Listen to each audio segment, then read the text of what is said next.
Look around. I see a lot of new faces. Shut up! Which means a lot of you have been breaking the first two rules of Fight Club. What's up, guys? Mark Fleetwood here. Welcome back to the Daily Grind Trader.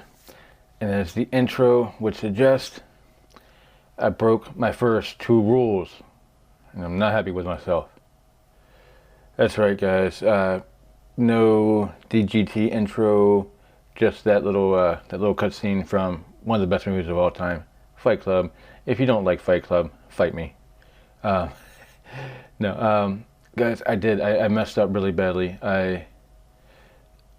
I bought in with more than 25% of my overall bankroll. Rule number one, I messed that up. Rule number two, I didn't set a stop loss. So I am stuck right now with BAT. I bought in up here at 145.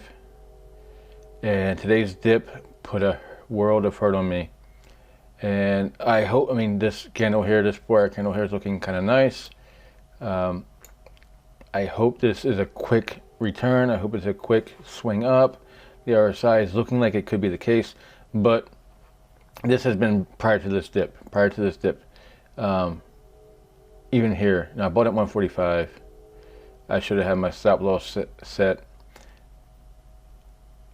at this resistance. Well, honestly, I should have bought it at 145. I should have waited. I had incorrectly drawn my triangle initially and thought that 145 was on the resistance. It was not. Should have waited around 137. But even here at 137, 136, my stop loss should have been right below this wick.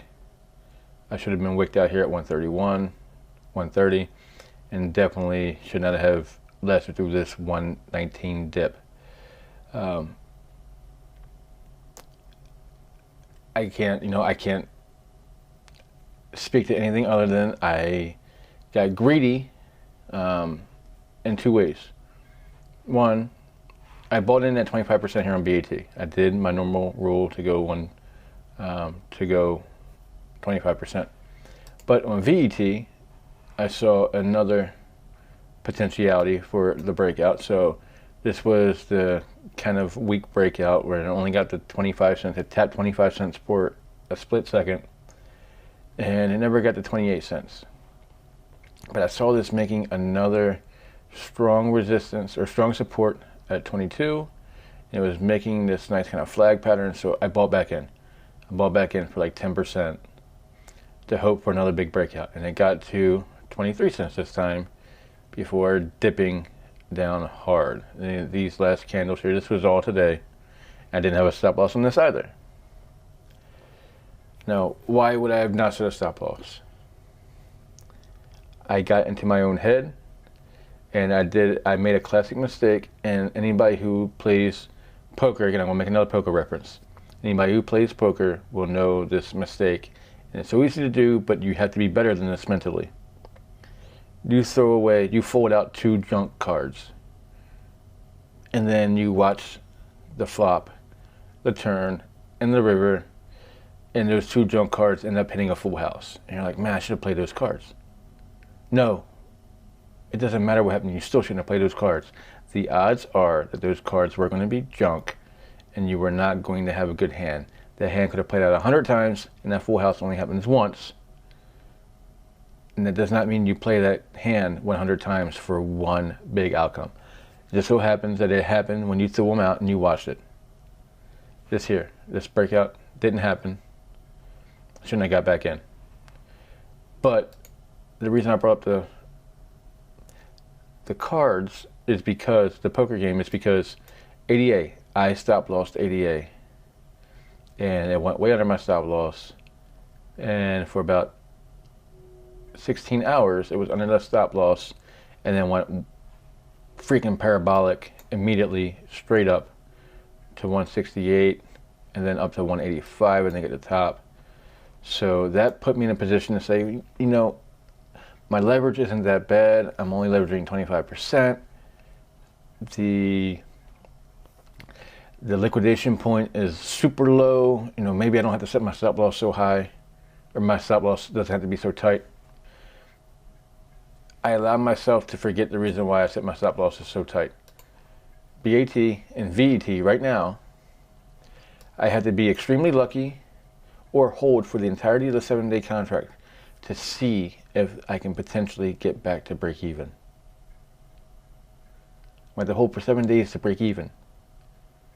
Even not losing money, I am still losing money on that trade because I'm not making other lucrative trades. That's how breaking even is a loss. That's how even a small gain here is a loss. And that's how here, a small loss can still be a win because it allows you to get into something else or to buy this dip. You can say that buying here and staying through this would still justify the means, but I'm of the mindset that buying here, stop lossing here, and then rebuying down here, it's still more lucrative and more profitable than taking the time to go through the dip. You buy a dip, you don't try to wait it out. So guys, that's it for today. This is a video on what not to do. Hopefully I get lucky and this runs up and VET runs up and the whole market runs back. I hope I get lucky. But if I don't, no one's fault but my own. I earned this loss. If I take this L, I earned it. It's on me.